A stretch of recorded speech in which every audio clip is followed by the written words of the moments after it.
Assalamualaikum warahmatullahi wabarakatuh. Waalaikumsalam warahmatullahi wabarakatuh. Ini ada berapa? Ada 7 ya.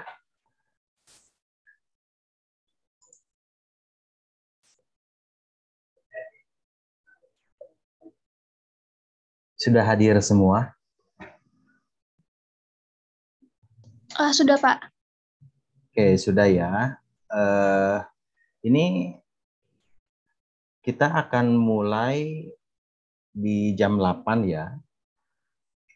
Kita diskusi santai lah ya. Diskusi santai mengenai apa yang ingin didiskusikan. Kalau nggak salah, saya diminta untuk mengisi kelas konsultasi ya di sini ya. Terkait dengan metode penelitian dan nanti ya disajikan dalam bab 4-nya seperti apa. Jadi bab 3, bab 4 ya. Saya konfirmasi dulu, apakah betul? Iya, betul, Pak. Oke ya. Saya harapkan nanti teman-teman bisa aktif ya untuk berdiskusi terkait dengan rencana penelitiannya agar agar apa yang saya sampaikan ini bisa dipahami dengan baik, juga bisa diaplikasikan di penelitian teman-teman semua.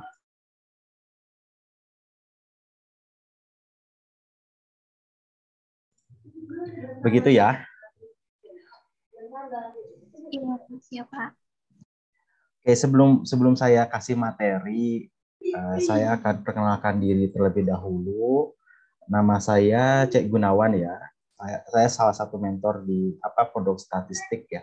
Kebetulan diminta untuk mengisi kelas konsultasi. Saya senang sekali bisa bertemu teman-teman semua. Ini dari kampus mana? Sama kampusnya semua? Sama, iya, Pak. Sama. Sama ya, satu kelas semua ini. Iya, Pak. Satu kelas ya. Beda, Pak. Oh, ada yang beda. Ada yang beda, Pak. Iya. Ada yang pajak, Pak. Ada yang pajak ya. Tapi secara metode sih, kalau saya lihat dari judul yang disampaikan oleh admin, itu sama ya, mencari pengaruh ya semuanya ya. Iya, betul, Pak. Oke. Ini kelas malam atau gimana nih? Atau kelas reguler? Campuran. Kami reguler sih, kelas Sabtu. Oh, ada yang sambil bekerja juga ya? Iya, sambil bekerja. Oke, jadi agak repot gitu ya. Ya mudah-mudahan apa yang nanti saya akan sampaikan bisa dipahami ya. Ini sifatnya nggak harus dua arah ya, jangan satu arah dari saya saja gitu kan, menyampaikan materi. Saya nggak ingin seperti itu. Natural aja lah ya kita diskusinya, lebih kepada ya konsultasi bagaimana gitu.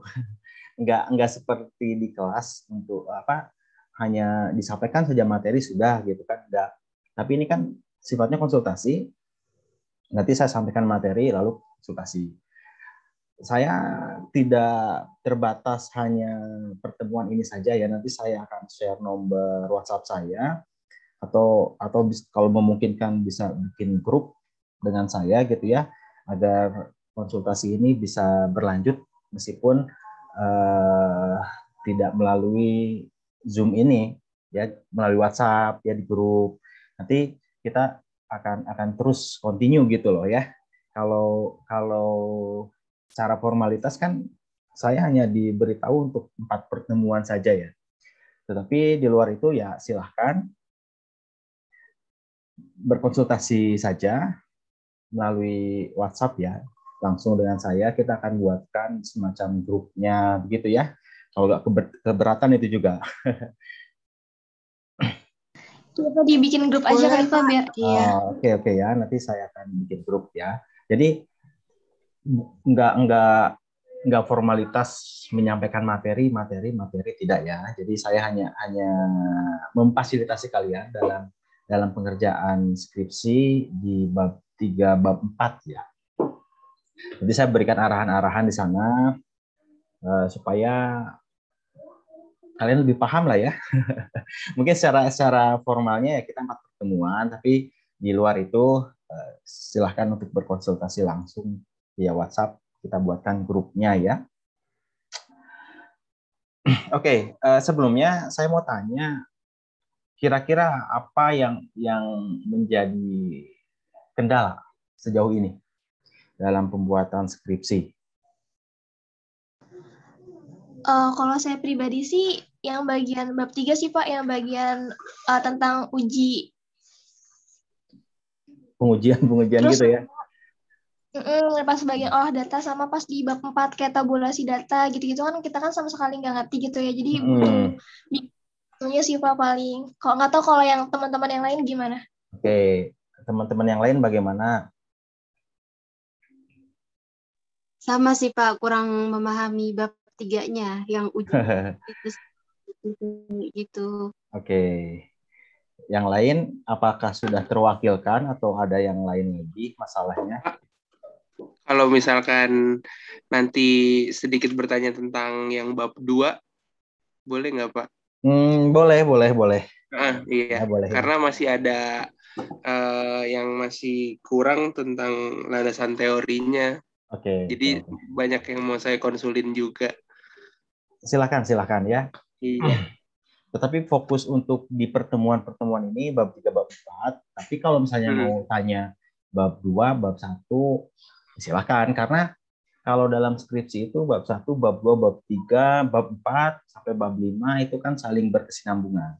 Artinya harus ada konfirmasi terlebih dahulu antara setiap bab gitu loh ya. Terbayang ya? Jadi silakan kalau misalnya nanti ingin berkonsultasi bab 2 atau bab 1 gitu ya. Bisa terbayang ya? Iya Pak, bisa Pak. Iya Pak, baik Oke. Pak. Ini saya salut nih kepada teman-teman semua sampai rela meluangkan waktu ya untuk bisa konsultasi. Berarti pada semangat semua ya. Lalu target selesai kapan nih? Sebelum Agustus Pak. Oke, sebelum Agustus. Iya. Ada seminar proposal dulu nggak? Seminar proposal kami sudah Pak di semester 7 kemarin. Oh, sudah. Artinya bab 3 sudah dikerjakan juga dong, kalau sudah seminar proposal. Iya, sudah Pak. Namun kan sudah bimbingan sama dosen pembimbing skripsi. Ada beberapa di bab 3 itu yang revisi Pak. Kalau saya pribadi itu kebanyakan disuruh cari sumbernya itu melalui buku Imam Ghazali, lalu kayak uji-ujinya gitu harus digali lebih jauh lagi untuk EViews-nya, karena yang dosen pembimbing saya lihat itu masih kebanyakan berkaitan dengan SPSS, bukan EViews-nya, seperti itu Pak. Oke. Ini ngomong-ngomong sama pembimbingnya atau beda-beda nih? Beda Pak. Beda-beda ya, oke. Berarti beda-beda Pak. Punya selera yang berbeda juga setiap pembimbing ya. Oke, berarti aplikasi yang digunakan apa? EViews kan? Iya betul Pak, semuanya. Semuanya ya. Oke. Nanti kita bahas ya. Ada yang sempat pakai SPSS tapi disuruh EViews ada?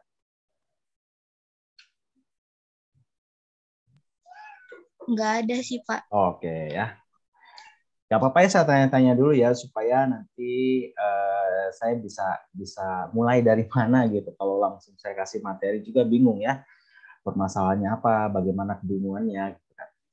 Setidaknya saya mempunyai gambaran dari teman-teman semua sejauh mana gitu ya. Lalu apa yang dikira akan jadi kendala. Nah, setidaknya saya tahu dulu gambaran itu sebelum nanti saya akan memaparkan beberapa hal yang memang terkait dengan apa bab 3, bab 4 teman-teman semua ya. Tidak akan terlalu banyak saya berikan materi, yang pasti ini lebih kepada teknis langsung ya, nggak banyak bicara mengenai teori, tetapi bagaimana diskusi ini bisa langsung taktis lah gitu ya. Oh, berarti bagian ini harus begini, bagian ini harus begini gitu ya. Iya, Pak. Oke,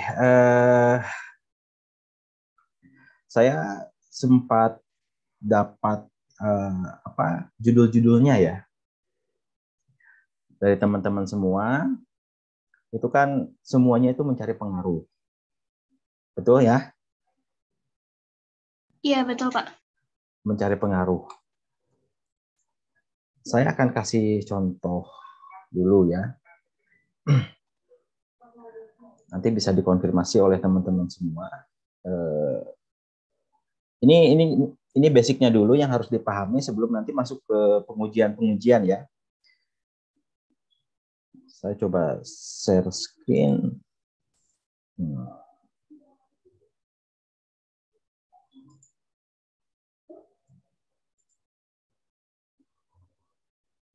Bentar ya.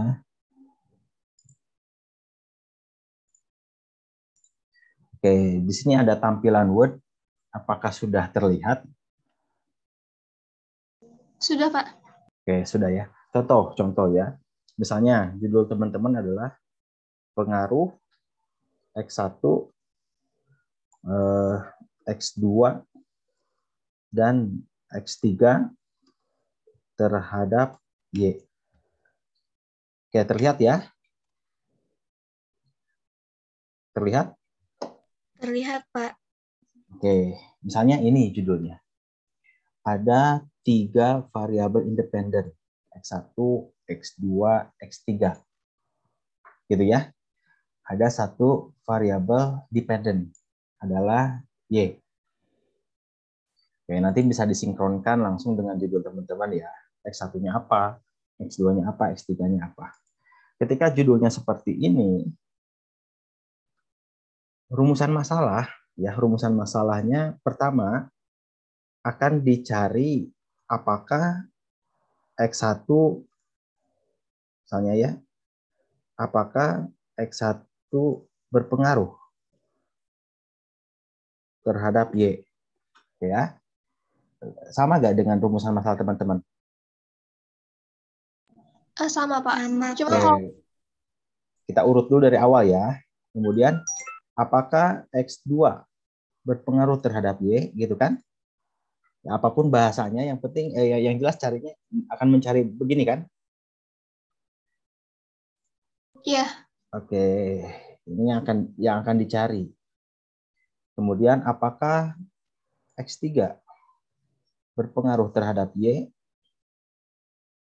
Kemudian yang keempat nih ya, apakah X1, X2 dan X3 berpengaruh terhadap Y? Begitu?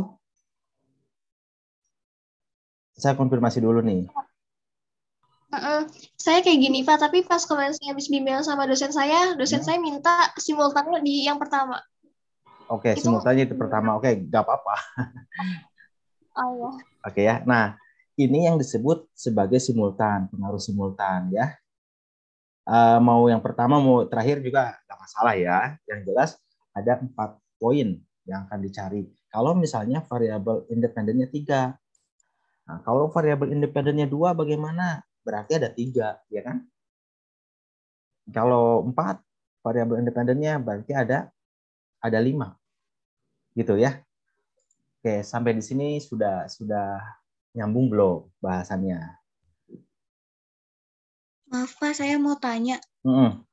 Kalau saya kan ada variabel moderasinya, Pak. Oh, ada ya? Iya, soalnya kemarin pas sempro itu disuruh tambah variabel moderasi, Pak. Padahal variabel X saya sudah 3. Judulnya apa?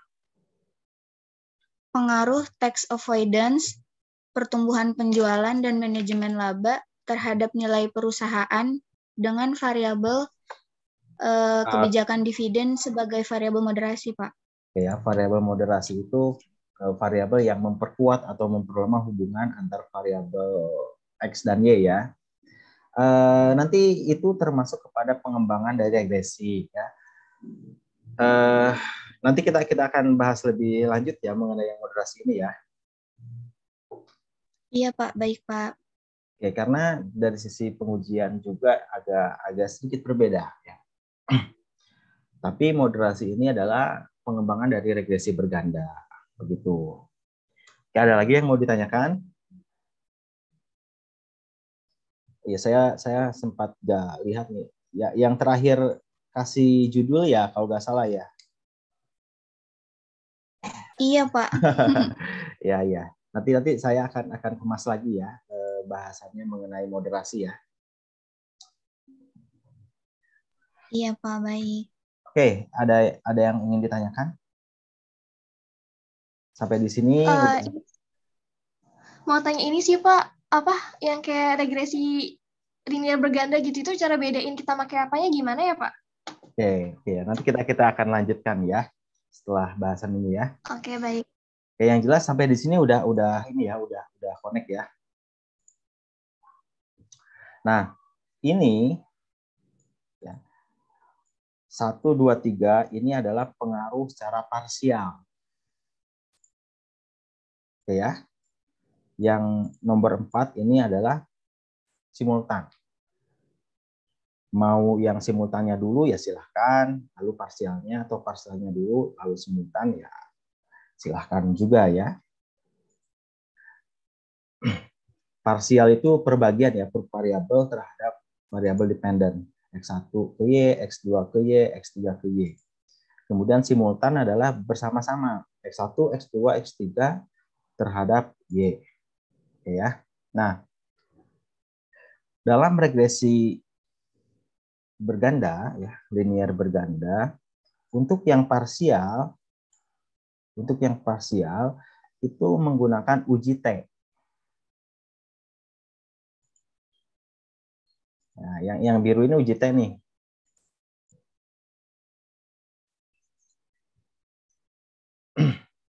Yang parsial ini pakai uji T.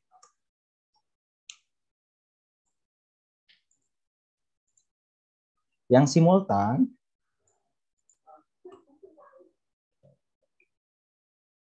ini pakai uji F. Paham? Untuk pengujian hipotesis ya, untuk parsial itu pakai uji T, yang simultan itu pakai uji F. Iya, Pak. Oke ya. Pak. Paham ya? Iya, Pak. Sampai di sini dulu, paham? Oke. Udah ya, Fom ya sampai di sini ya. Semuanya udah terbayang sampai di sini.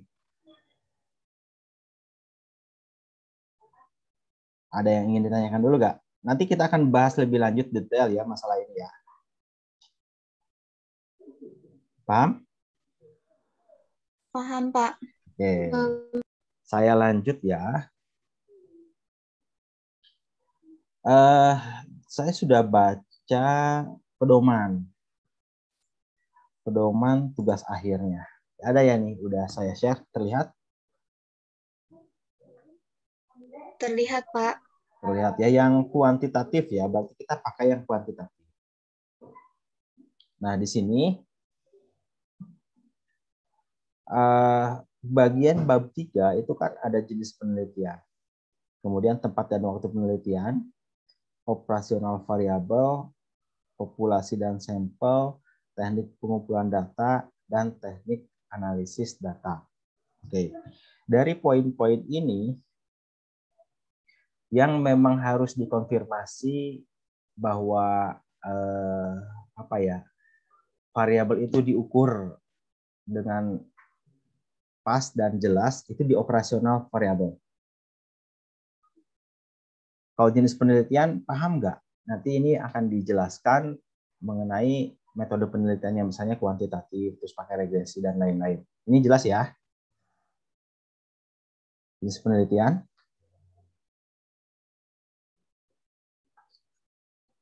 Halo.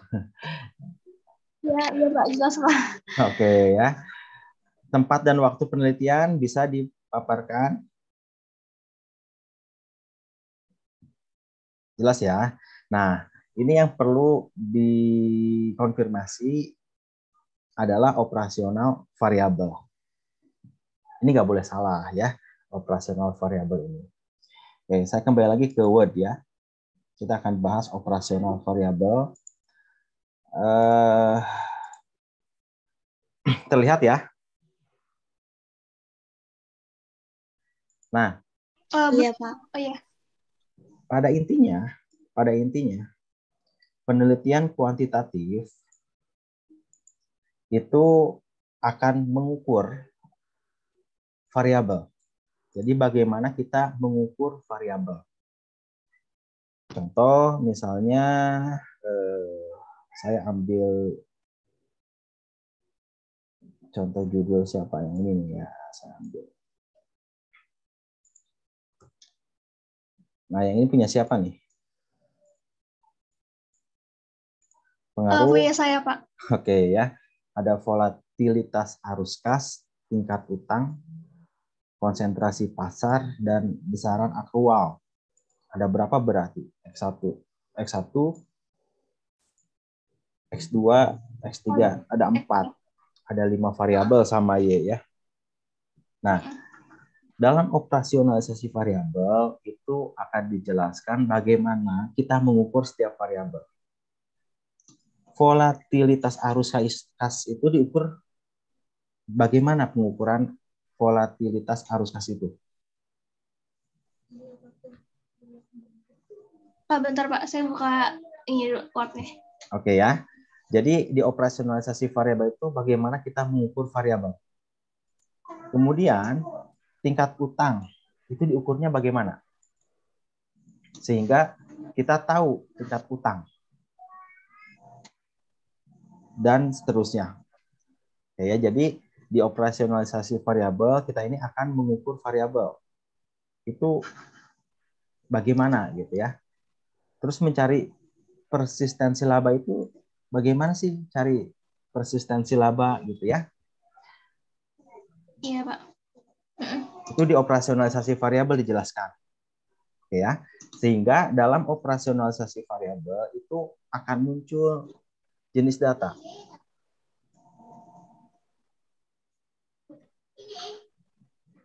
Jadi kita akan tahu jenis data.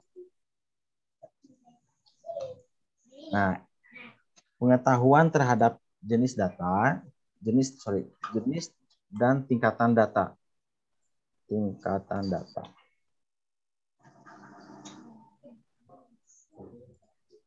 Nah, ini menjadi dasar untuk pengujian apa yang akan kita lakukan. Oh, gitu. Jadi ya, jenis dan tingkatan data.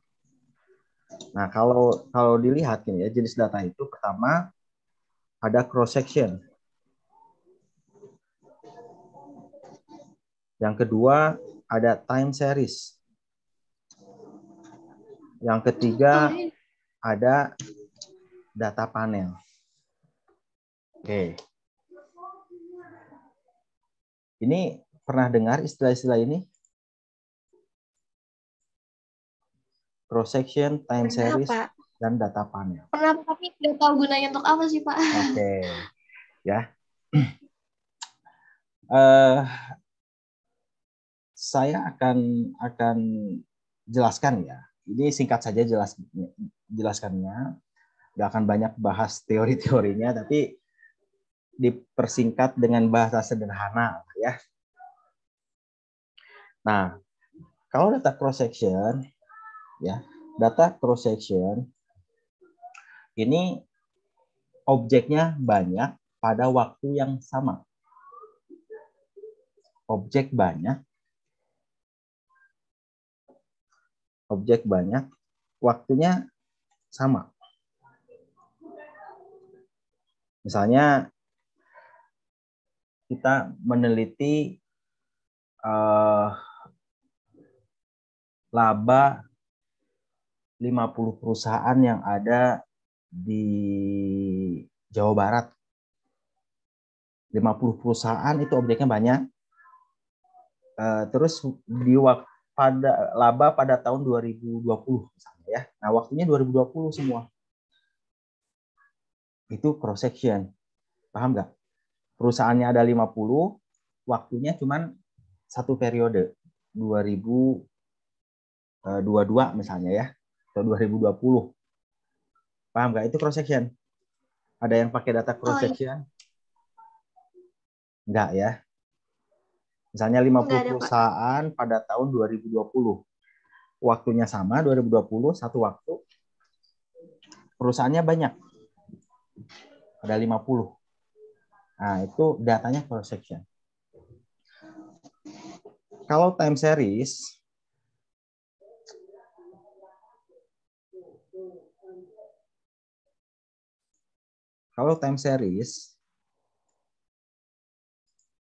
objeknya satu, waktunya banyak. Ini bahasa sederhananya ya. Nanti kalau teorinya silakan kalian lihat lagi bukunya. Contoh ya, kita akan meneliti laba dari tahun 2020, dari 2010 sampai 2020 di perusahaan A. Kebayang nggak? Kita meneliti laba perusahaan dari tahun 2010 sampai 2020, berarti 10 tahun di perusahaan A. Objeknya perusahaan A, tapi waktunya series. Dari 2010 sampai 2020. Oke ya, ada yang pakai time series di pengujiannya, di skripsinya? Nggak ada sih, kayaknya nggak ada sih deh Pak. Oke, nggak tahu. Nggak ada. Semuanya rata-rata pakai GI sih. Nah, kemudian ada data panel. Data panel itu gabungan time series dan cross section. Nah, ini misalnya kita meneliti laba, contohnya laba ya variabelnya ya. Dari tahun 2010 sampai 2020 di 50 perusahaan. Nah, itu data panel. Paham ya? Paham. Sekarang tahu jenis data apa yang digunakan? Panel semua kan? Iya, Pak. Gabungan cross section dan time series. Misalnya tadi ya, pada perusahaan properti dan real estate yang terdaftar di Bursa Efek. Periodenya dari 2016 sampai 2020. Time series-nya itu 2016 sampai 2020. Cross section-nya ya semua perusahaan properti. Itu ya. Ini disebut data panel. Yang paling aplikasi yang memang yang paling pas untuk pengujian data panel ini adalah eViews gitu loh. Jadi di eViews itu sudah jelas banget jenis datanya diperlihatkan. Apakah cross section, apakah time series atau data panel. Kita tinggal input saja gitu ya. Nah, itu pakai eViews. Pakai yang lain bisa sebetulnya ya. Cuman nggak se-powerful yang eViews kalau data panel. Begitu loh ya. Paham ya? Iya, Pak. Oke, berarti sampai di sini teman-teman harus sudah paham jenis data apa yang dipakai. Gitu ya. Sudah terbayang ya, semuanya? Oke. Iya, sudah. Berarti digunakan adalah data panel. Lalu, tingkatan data.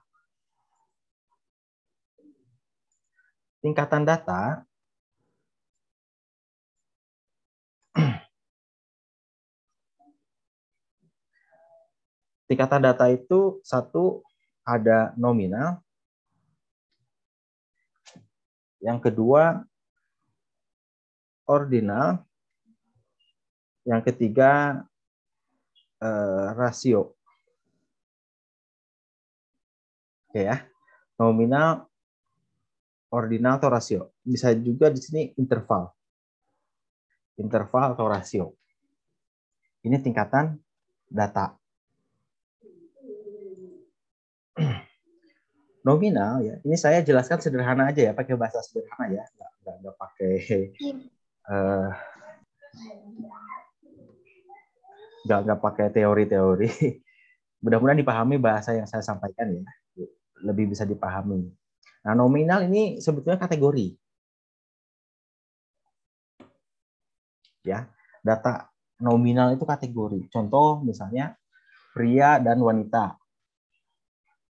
Kita kategorikan kalau wanita itu 0, pria itu 1 misalnya. Nah, itu datanya nominal. Jadi 0 dan 1 itu bukan merupakan nilai. Tetapi itu kategori. Paham? Oke, saya tanya, ada nggak variabel yang pakai nominal untuk kategori?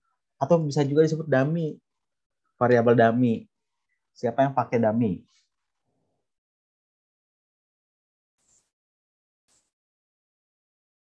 Ada yang pakai kategori nggak? Contoh variabelnya yaitu gender ya, tadi ya, wanita sama pria. Itu variabel kategori. Iya, tidak juga sama ya. Misalnya tidak 0, iya 1 gitu ya. Nah, itu nominal jenisnya. Oke ya. Berarti nggak ada yang pakai nominal di sini? Atau masih bingung? Itu si Kak Aida kan CSR, dia tuh penilaian CSR kayaknya ini deh. Iya, pengukurannya bagaimana CSR? Apakah dikategorikan? CSR itu diukurnya iya apa? Pak, jadi tuh kita pakai FR, terus pakai GRI gitu, pakai item. Jadi kalau misalkan di dalam laporan itu ada yang ngungkapin, dikasih nilai 1, kalau nggak ngungkapin nilainya 0 gitu Pak. Nah, berarti itu tingkatan datanya nominal. Kalau yang ngelakuin 1, kalau tidak 0 gitu kan? Iya. Oh, berarti masuknya dummy berarti 01, 01 gitu kan? Iya, itu nominal. Kayak semua udah bisa mengebayangin penelitiannya ya. Oh, berarti data saya ini, oh berarti data saya ini gitu ya. Oke, kemudian ordinal.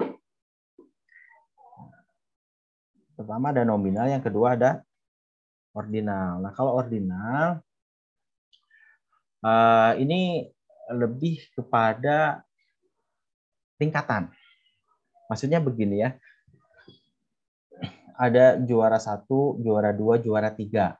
Juara 1 misalnya IPK-nya 3,9, juara 2 3,5, juara 3 3 misalnya. Nah, itu ordinal bertingkat gitu ya. 1, 2, 3. Itu ordinal. Ada yang pakai data ordinal?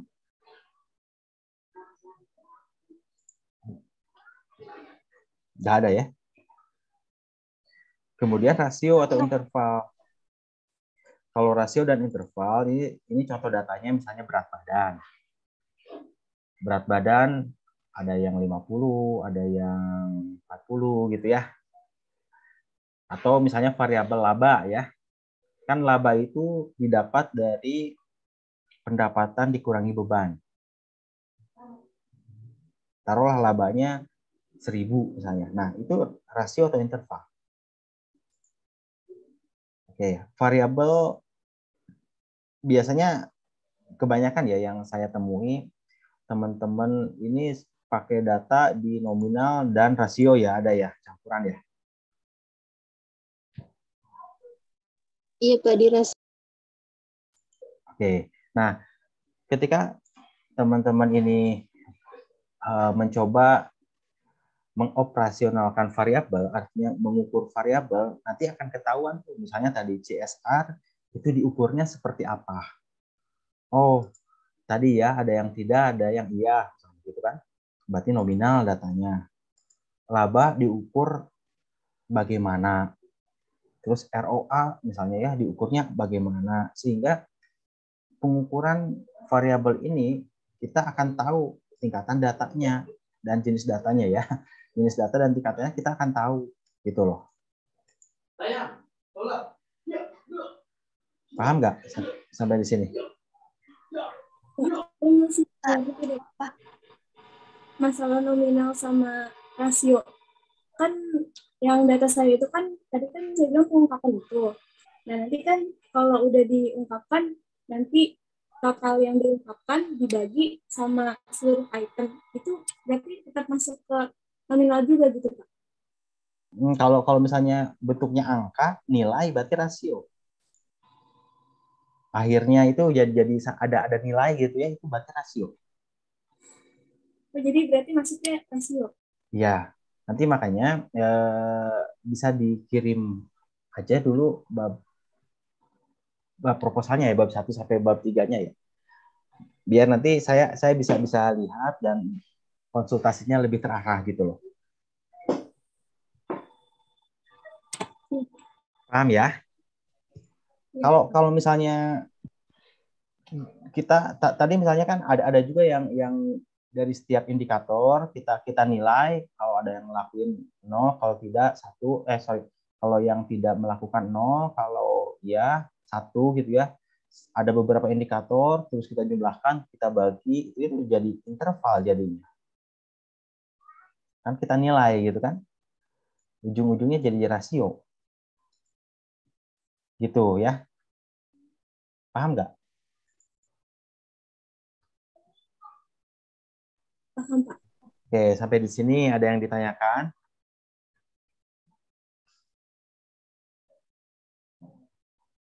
Jadi kalau hasil akhir pengukurannya itu berbentuk angka gitu, itu termasuk rasio ya, Pak? Ya.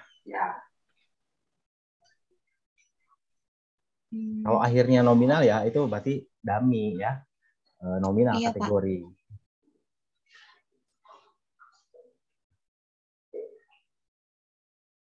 Ada juga yang misalnya kita angkakan, terus dari angka-angka itu kita kategorikan, itu hasilnya nominal jadi. Contoh, kalau kurang dari 1 misalnya ya, contohnya nih financial distress misalnya ya, kan financial distress itu terjadi atau dilihat kalau nilai dari hasil hitungan, perusahaan mengalami financial distress kalau angkanya kurang dari 1 misalnya ya, berarti minus. Itu dikasih kategori 0. Kalau yang tidak mengalami financial distress itu 1. Nah, untuk tahu mengalami financial distress atau tidak, itu kan ada hitung-hitungan tuh sampai muncul angka dari minus berapa gitu ya, ada 1, ada minus itu ya, ada yang lebih dari 1 atau kurang dari 1, lalu kita kategorikan. Nah, itu berarti nominal gitu loh. Paham ya? Iya, paham, Pak. Kalau misalnya asalnya kita kategorikan, kita kasih nilai, kalau yang melakukan 1, kalau yang tidak 0 gitu ya, terus kita jumlah gitu ya, kita bagi sehingga muncul perusahaan ini nilainya sekian gitu ya. Nah, itu interval jadinya gitu. Atau rasio. Paham ya sampai di sini ya?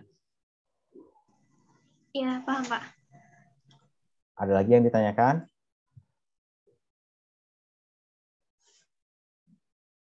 Nah, ini bisa terlihat dari operasionalisasi variabel ya, data-data ini. Kita bisa tahu dari operasionalisasi variabel. Tingkatan datanya nominal, ordinal, atau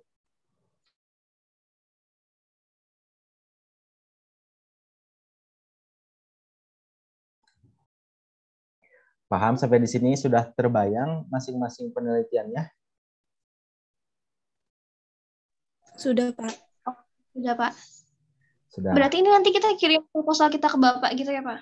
Ya, baiknya sih begitu untuk nanti saya tahu dan bisa mengarahkan lebih tajam lah gitu. Sebetulnya kalau dilihat dari materi-materinya ada beberapa yang memang variabel-variabel yang kurang saya kuasai juga ada, tapi ketika memang saya baca proposalnya, terus jenis datanya dan lain-lain, bab 3-nya seperti apa untuk pengolahan data, ya saya bisa arahkan gitu loh. Supaya nanti teman-teman saat konsultasi itu saya bisa memberikan masukan-masukan yang pas lah, yang kena gitu loh, ngena begitu ya. Iya baik Pak. Oke, di operasionalisasi variabel udah paham bagaimana mengukur variabel? Udah Pak. Udah firm sampai sini sebelum kita lanjutkan kembali. Sudah Pak. Sudah ya. Pak. Kita kembali lagi ke pedomannya. Ya, kita kembali ke pedomannya. Ini tadi sampai ini ya, operasional variabel. Kebayang lah ya sampai di sini ya. Lalu populasi dan sampel. Nah, ini saya yakin teman-teman bisa lah ya, ini ya. Populasi dan sampel. Paham populasi itu apa, sampel itu apa? Iya, Pak. Paling ini sih Pak ya. Kenapa? Kak Ida dulu deh, Kak Ida. Ayo, kenapa? Paling saya di sampelnya kayak metode A.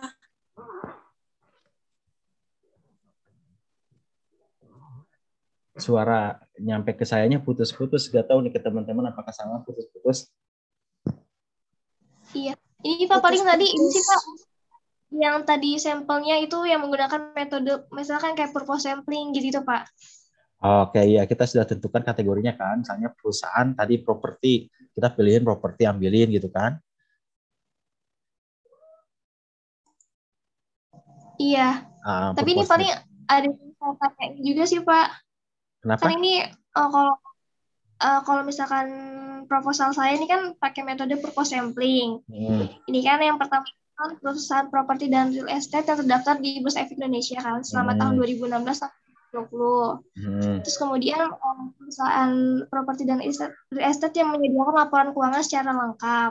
Terus yang ketiga perusahaan properti yang menerbitkan laporan keuangan dengan mata uang rupiah. Dan yang keempat itu perusahaan yang tidak mengalami delisting dari BI. Nah itu delisting itu kayak gimana sih Pak? Maksudnya dia keluar dari BI gitu atau gimana Pak? Iya. Jadi udah nggak terdaftar lagi. Oh gitu. Berarti kan ya yang tercantum aja gitu.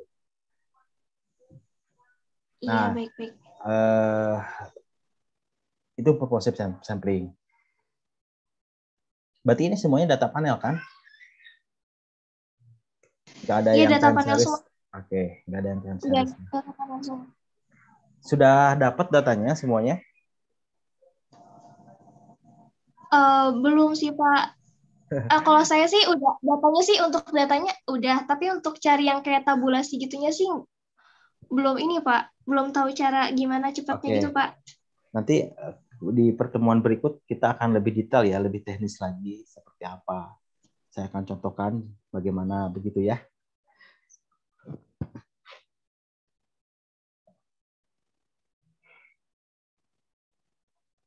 Yang lain sudah, sebetulnya kalau datanya udah lengkap dan bisa ditabulasi, itu udah bisa diolah datanya. Dan data untuk bab 4 udah bisa disusun laporannya gitu. Kalau memang datanya lengkap. Keuntungan untuk penelitian data sekunder, kalian tahu data sekunder? Ada data primer, ada data sekunder. Iya Pak, tahu Pak. Nah ini kalau saya lihat dari judul-judul yang disampaikan itu datanya sekunder. Kita tinggal ambil datanya, download kan, misalnya di Bursa Efek Indonesia, kita download datanya itu udah tersedia data sekunder. Salah satu keuntungannya adalah kita bisa ambil data duluan dibanding data primer gitu ya. Kalau data primer kan kita harus misalnya wawancara itu data primer atau sebar kuesioner itu data primer. Kalau data sekunder kita kumpulkan data, kita bisa langsung olah, kita bisa langsung ada gambaran buat bab 4 gitu. Kalau data primer itu harus terkumpul dulu, maksudnya harus proses cari dulu datanya. Sekunder juga cari, cuman harus itu gampangnya itu tinggal download aja gitu. Ya. Paham sampai populasi sampel, teknik pengumpulan datanya juga paham ya? Bisa? Iya, Pak. Berarti pakainya metode purpose sampling semua ya, Pak? Ya rata-rata begitu, cuman nanti saya harus pastikan dulu lihat proposal teman-teman semua. Gitu loh. Kan kalau sekarang hanya menjelaskan secara umum dulu ya. Saya jelaskan secara umum, sampaikan dengan bahasa-bahasa yang sederhana, yang mudah dipahami lah ya, istilah-istilah yang umum.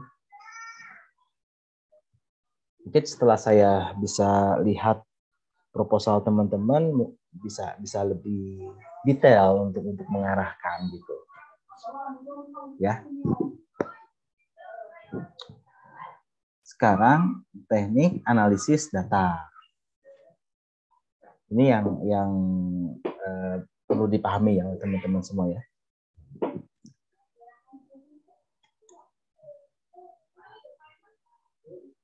Ya, kita kembali lagi ke Word yang kita sudah coret-coret. Nah, kalau saya lihat tadi kan semuanya itu pakai regresi. Ya, regresi data panel kan. Terus ada satu, siapa yang pakai moderasi itu? Siva, Pak. Siva pakai moderasi, ada variabel moderasinya. Iya, Berarti betul, Pak. yang kan ada bahasan khusus juga ya untuk yang moderasi ya dibanding teman-teman yang lain. Karena moderasi ini lebih kepada pengembangan regresi berganda.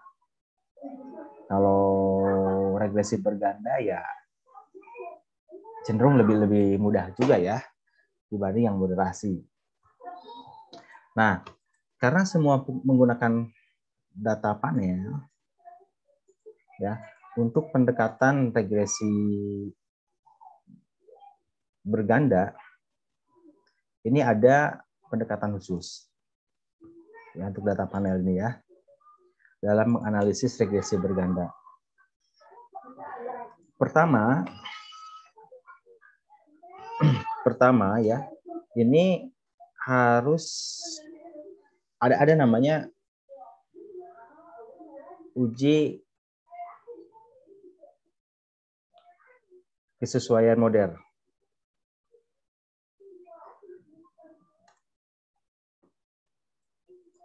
Atau kita pilih model mana yang terbaik gitu di data panel ini. Ya. Uji pemilihan model. Pakai bahasa yang lebih mudah deh ya. Uji pemilihan model. Dalam model regresi data panel, ini ada common effect, ya. Ada fixed effect model, ada random effect model. Jadi dalam regresi data panel ini menggunakan 3 pendekatan ini. Common effect model atau CEM, ada fixed effect model, kemudian ada random effect model. Kebayang nggak? Jadi model regresi data panel ini ada 3. di bab 3-nya ada yang sempat cantumkan common effect, fixed effect, sama random effect? Ada, Pak. Oke, Iya, ya. Pak. Ada, Pak. Ya, berarti nyambung lah ya saya bicara ya. Nah, dari ketiga model ini kita pilih model mana yang terbaik. Gitu ya. Ada 3 model, kita pilih model mana yang terbaik. Uji pemilihan model ini ada 3.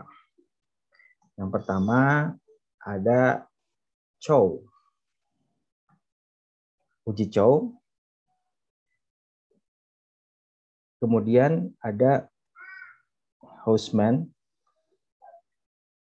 Kemudian ada Lagrange multiplier.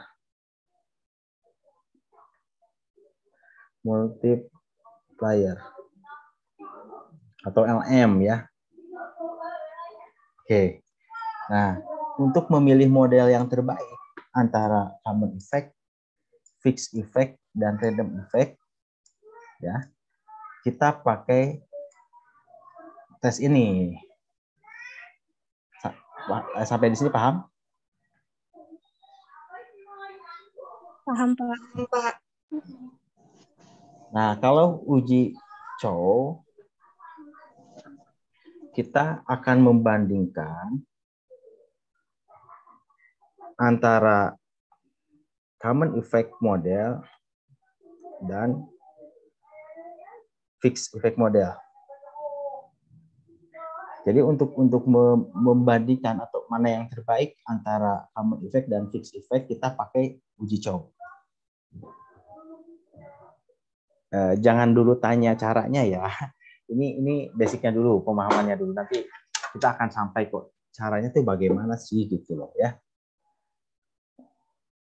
Ya, jadi untuk memilih model yang terbaik antara common effect dan fixed effect itu kita pakai Chow test.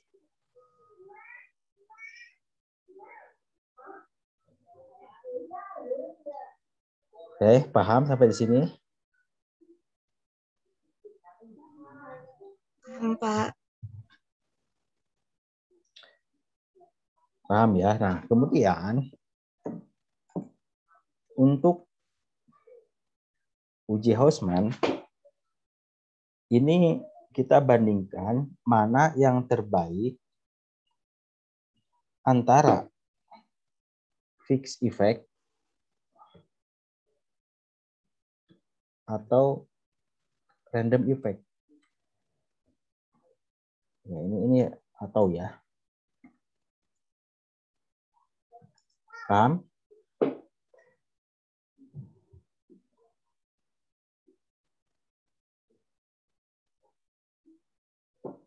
Kalau LM, ini kita bandingkan common effect atau random effect.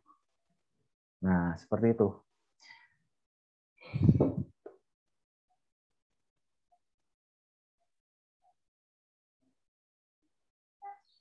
Misalnya nih, kita uji Chow. Saat uji Chow, ternyata yang terbaik adalah FEM. Oke, berarti kita pegang tuh, berarti model yang terbaik FEM. Kemudian kita uji lagi antara FEM sama REM. Pakai uji Hausman. Saat uji Hausman, ternyata yang terbaik adalah REM. Berarti FEM enggak nih. Berarti tinggal kita bandingkan antara common effect sama random effect mana yang terbaik pakai uji ini. Nah, saat diuji ini taruhlah yang terbaik random effect. Berarti yang kita lakukan adalah random effect untuk model regresinya. Paham ya? Berarti kita mesti ngelewatin 3 uji itu ya Pak ya? Secara urut ya? Ya, betul. Untuk mengetahui model mana yang terbaik untuk data kita, untuk regresi kita.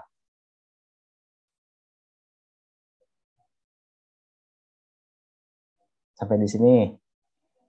Kita sedikit-sedikit tapi lebih paham ya. Iya, paham, Pak. Oke ya. Setelah lakukan uji pemilihan model, lalu kita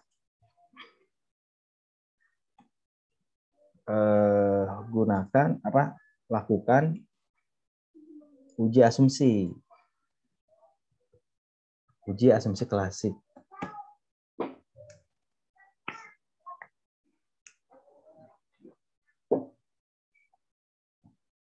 Asumsi klasik. Di bab 3-nya ada yang mencantumkan uji asumsi klasik? Yang uji heteroskedastisitas, multikolineritas gitu. Dibahas kan di bab 3-nya? Ada, Pak. Ada, Pak. Oke, ada ya. Berarti bab 3-nya udah runtut ya. Nanti kita akan bahas detail uji asumsi klasik di pertemuan berikut ya. Untuk detail semua ini ya. Biar jangan terlalu padat banget gitu ya. Nah, setelah uji asumsi klasik, nanti ini macam-macam ya, ada uji normalitas. Nah, untuk data panel ada beberapa yang tidak perlu lakukan uji normalitas. Untuk beberapa model ya, nanti akan saya bahas saat kita bahas detail cara pengolahan datanya ya. Uji normalitas, multikolinearitas gitu ya, heteroskedastisitas,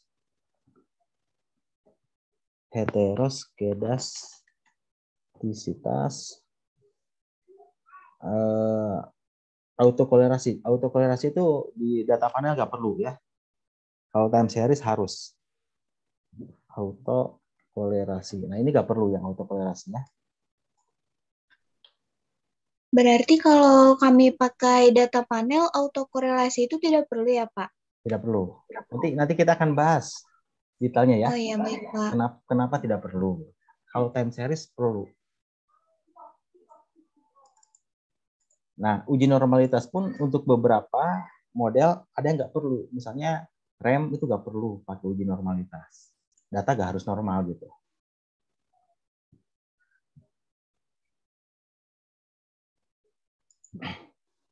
Oke, setelah uji asumsi klasik, baru di sini uji hipotesis. Lakukan ini ya, analisis regresi baru kita lakukan. Uji hipotesis itu apa? Nanti kita kan lihat kembali ke sini nih. Nih, ada yang parsial, ada yang simultan. Kalau secara parsial kita lakukan uji T, kalau simultan uji L. Nanti di uji hipotesis ada istilah uji T dan uji L. Gitu ya. Udah dicantumkan di bab 3-nya? Uji T, uji F sudah dicantumkan? Sudah, Pak. Sudah ya, ada ya. Nah, lalu nanti ada lagi gini ya, ada persamaan regresi. Kemudian ada koefisien determinasi. Ini ada yang dicantumkan juga koefisien determinasi. Di bab 3-nya ada? Ada, Pak. Ada ya. Nah, sebetulnya di bab 3 itu bahas itu semua.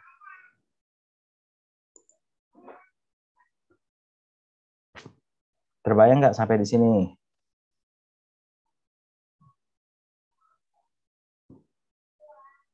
Ada yang Pak mau tanya, berarti Oke. kita di bab 3 itu cuma ngejelasin uji-ujinya kayak gitu ya Pak? Kayak Ya. materi-materinya gitu. Ya, di bab 3-nya ya. Terus untuk perhitungannya langsung bab selanjutnya gitu Pak? Perhitungannya saat olah data. Nanti di bab 4 nanti ada hasil dan pembahasan. Nanti saat lakukan uji pemilihan model hasilnya apa? Ada di bab 4. Uji asumsi klasik, gimana hasilnya gitu ya. Di uji hipotesis, uji T, uji F, apa hasilnya? Apakah ada pengaruh atau tidak gitu ya. Persamaan regresinya bagaimana? Koefisien determinasinya berapa gitu. Itu nanti di bab 4. Gitu. kemudian dibahas satu-satu. Nanti dalam pembahasan itu hasil kita sinkronkan hasil dan teori-teori gitu. Antara teori bab 2 dan hasil yang kita dapat, kita buat pembahasannya seperti apa. Gitu.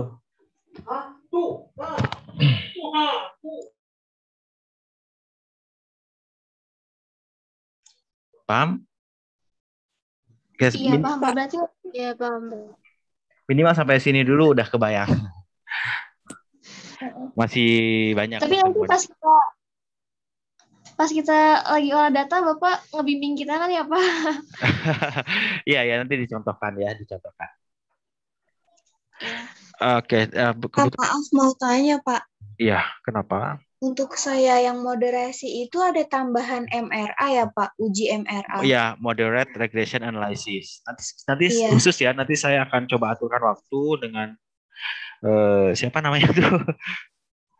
Siva, Pak. Oke, dengan Siva ya. Nanti ada bahasan khusus untuk bahas MRA. Supaya yang lain juga nggak pusing. Saya jelasin MRA padahal nggak dipakai gitu. Jadi ikut-ikutan pusing. Tapi kalau ada yang mau tahu mah silakan gitu ikut lagi. Nanti kita akan itu ya, yang MRA ya, khusus ya. Iya, Pak. Soalnya bingung, Pak, untuk yang moderasinya. Itu lumayan juga sih. Oke. Makasih ya, Pak. Ya, sama-sama. Minimal basicnya sampai di sini paham ya? Paham, Pak.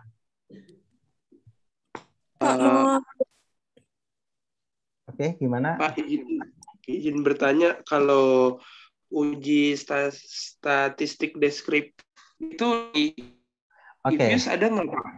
Bisa di Fuse. Bentar, saya akan tunjukkan dulu ya cara. Deskriptif itu kan cari rata-rata gitu ya, simpangan baku atau standar deviasi gitu ya. Iya benar. Nilai minimum, maksimum gitu kan. Bisa di Fuse, bisa. Oke, nih sampai di sini paham ya tapi ya semuanya ya? Iya paham, Pak. Oke, saya coba akan tunjukkan dulu contoh ya.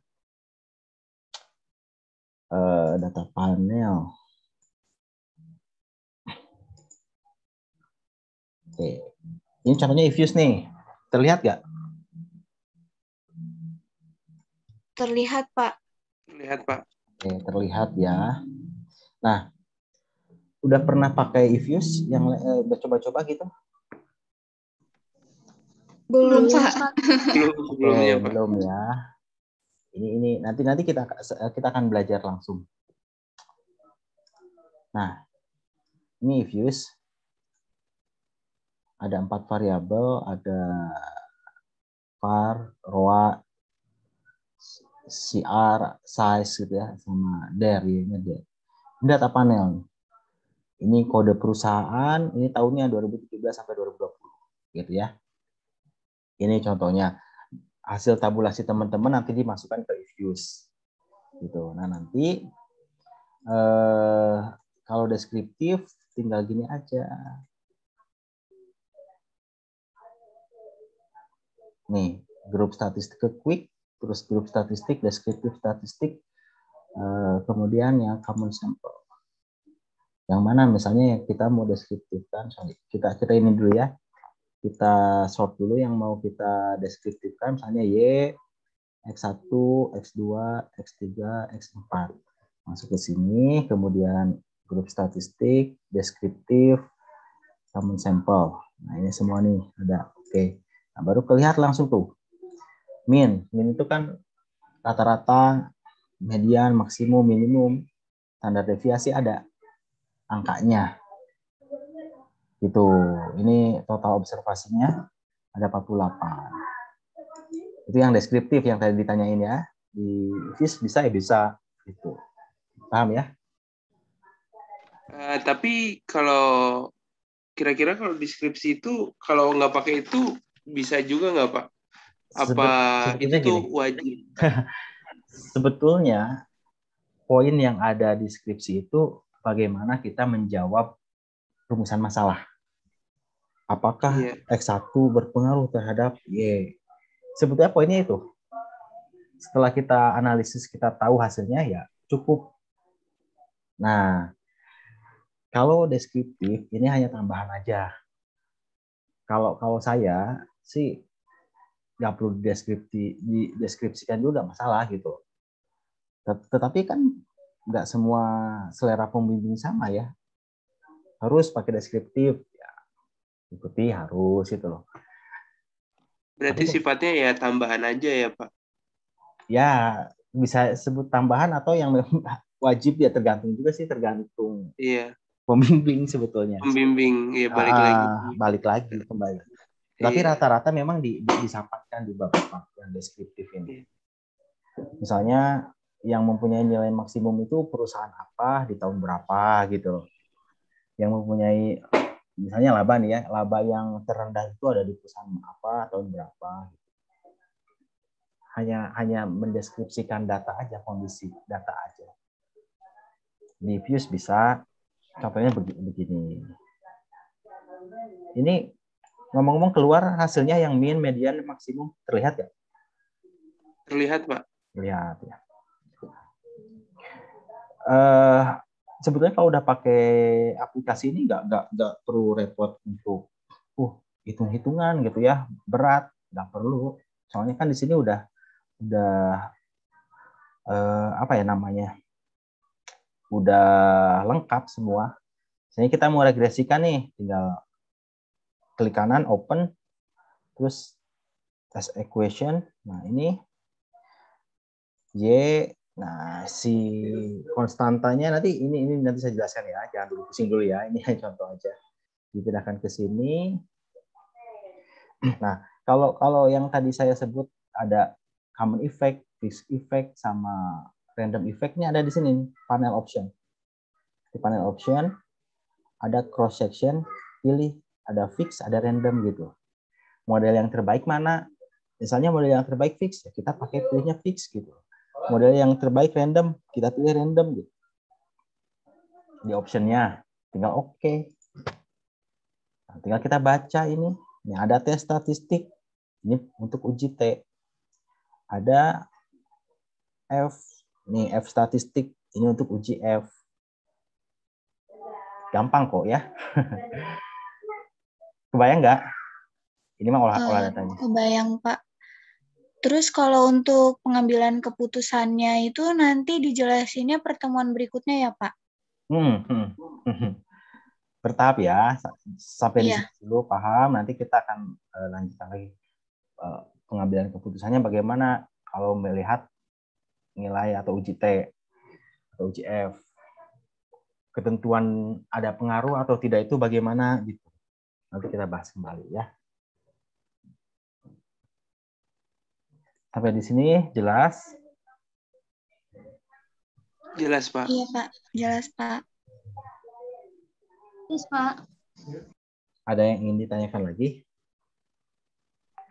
Pak, mau nanya yang tadi kan kata Bapak uji autokorelasi itu kan kita nggak pakai. Nah, itu berarti nanti di bab 3-nya perlu dicantumin nggak Pak materinya? Sebetulnya nggak perlu. Gini, terkadang tidak semua pembimbing juga paham betul terkait itu. Ada yang pembimbing harus pakai autokorelasi.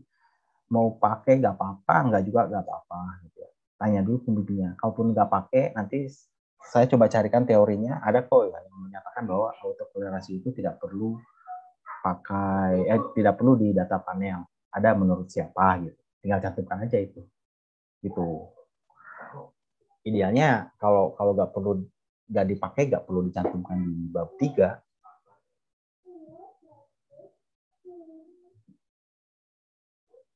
Paham? Paham, Pak. Berarti kalau autokorelasi di bab 3 ya kita cantumin, nanti di bab 4-nya kita hitung juga dong ya, Pak? Iya. Apa yang dicantumkan itu yang kita gunakan.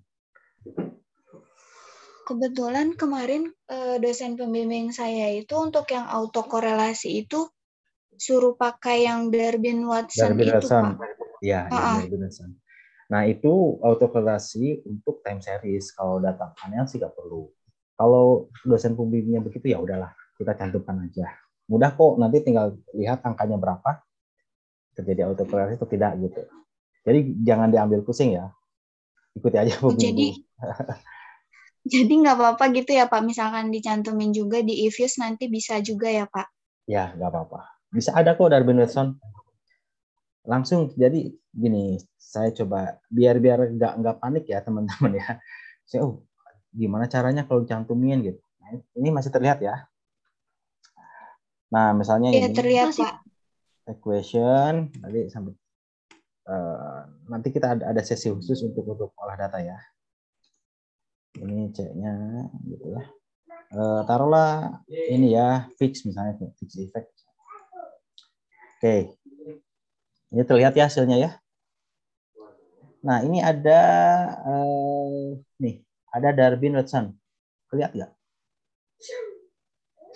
Iya, terlihat Pak. Nah, angka ini nanti untuk uji autokolerasi. Pengambilan keputusannya bagaimana nanti kita bahas ya. Meskipun nggak perlu juga sih di data panel. Tapi kalau misalnya pembimbing mengharuskan dimasukkan ya nggak apa-apa. Nggak sulit juga gitu loh. Nggak sulit juga. Ini langsung semua keluar kok dari dimensinya ada. Gitu. Paham ya? Iya, Pak. Oke, ada lagi yang ingin ditanyakan?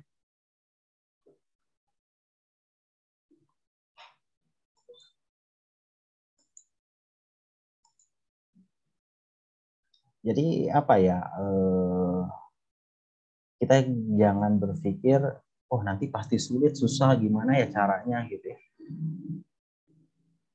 Harus diruntut dari awal. Dasarnya dulu kuasai, oh ini jenis datanya apa, pakai pengujiannya bagaimana gitu ya. Apa saja yang harus diuji. Ternyata saat kita pakai software, aplikasi, itu langsung keluar semua ujinya itu gitu loh.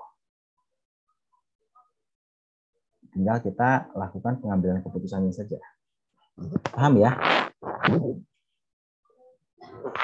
Iya, Pak. Berarti nanti untuk di pertemuan selanjutnya untuk yang bahas tabulasi data itu kapan ya, Pak? Kalau bisa sih minggu sekarang itu sudah teman-teman sudah punya data. Punya data untuk perusahaan-perusahaannya gitu ya, Pak? Iya. Yang lengkap dari tahun 2016 sampai 2020 berarti. Ya disesuaikan aja dengan judul-judul teman-teman. Iya, baik, Pak. Sebetulnya tabulasi di Excel itu kan disesuaikan dengan operasionalisasi variabel teman-teman semua. Ukur variabelnya bagaimana gitu ya. Kalau tadi misalnya dari CSR ada kategori-kategorinya terus dikasih nilai, berarti kan itu dibuat tabulasinya. Nah, kalau bisa data mentahnya bisa dapat dulu teman-teman semua. Nanti di pertemuan berikut deh kita coba lakukan tabulasi gitu. Kalau saya kan udah dikasih tahu ya Pak ya untuk list perusahaan yang sekarang masih terdaftar di BI, tapi tuh yang terbaru ini sih Pak, yang dari tahun 2016-nya sih nggak ada Pak, maksudnya belum cari gitu, baru dikasih yang terbaru aja, yang tahun sekarang gitu. Itu kalau misalkan untuk cari nggak satu-satu gitu gimana ya Pak? Biar cari sekaligus kita udah gitu Pak, bingung tau Pak. Kalau untuk cari data, pengumpulan data sih ya bisa-bisanya kita aja sebetulnya. dan ketekunan kita. Kalau misalnya ada yang langsung bisa nyari, ya syukur gitu ya. Nanti coba saya bantu cari tipsnya atau caranya bagaimana. Jujur sih memang kalau ya salah satu hal yang paling ribet itu dalam penelitian yaitu cari data. Yang harus telaten gitu ya, terus tekun, cari-cari gitu loh. Salah satunya itu cari data. Gitu loh ya. Coba dicari-cari dulu ya. Sambil saya coba lihat juga apa namanya bantu cari jalan pintasnya bagaimana gitu. Iya, baik, siap Pak. Oke, Pak. Paham ya sampai di sini ya. Ini saya coba share nomor WhatsApp saya.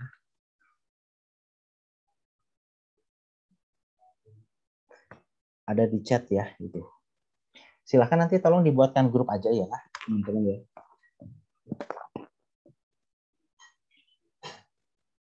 Ada nggak di chatnya?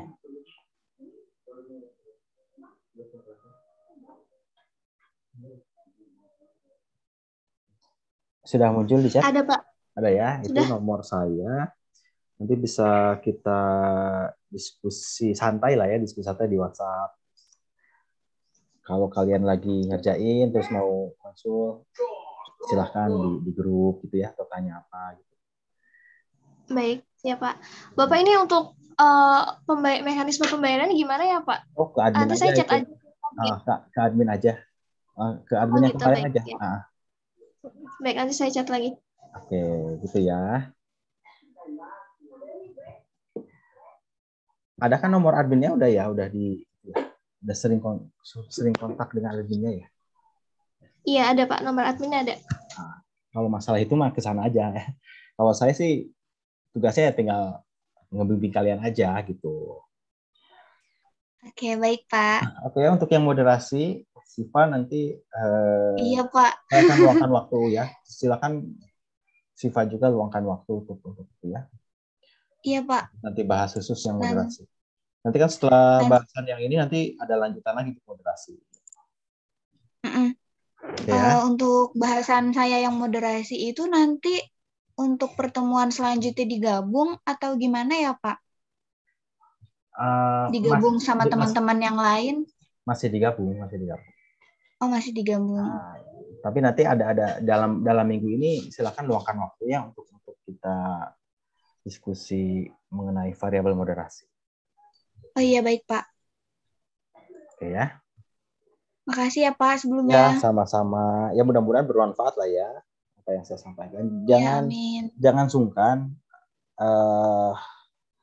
Jangan terkesan ada jarak seperti apa ya, ini dosen pembimbing kok apa enggak, anggap aja teman aja lah ya. Gitu supaya lebih nyaman untuk berdiskusi. Oke, ada lagi? Saya harap bisa dipahami bahasan kali ini. Nanti bisa dikonfirmasi lebih lanjut di konsultasi di WhatsApp ya, di grup. Khawatir ada yang lupa, khawatir ada yang ketinggalan gitu ya, khawatir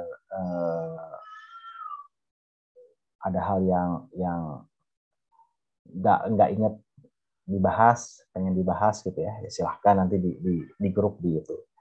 Terus ya kalau bisa proposal teman-teman bisa di-share dulu ya. Nanti di grup aja di-share untuk saya lihat seperti apa, supaya nanti saya bisa mengarahkannya lebih kenal lah ya dengan situasi dan kondisi penelitian teman-teman gitu. Oke, saya rasa itu saja ya teman-teman semua. Iya Pak. Mudah-mudahan bisa dipahami pertemuan malam ini, lancar terus semuanya. Ya apa ya namanya juga penelitian pasti ada halangan, rintangan ya. Tinggal kitanya yang harus konsisten. Ya. Maaf, tadi sebelumnya tadi kan Bapak tulis di Word, nanti Word-nya bisa dikirim ke kita nggak ya Pak? Oh oke. Boleh nanti saya kirim ya.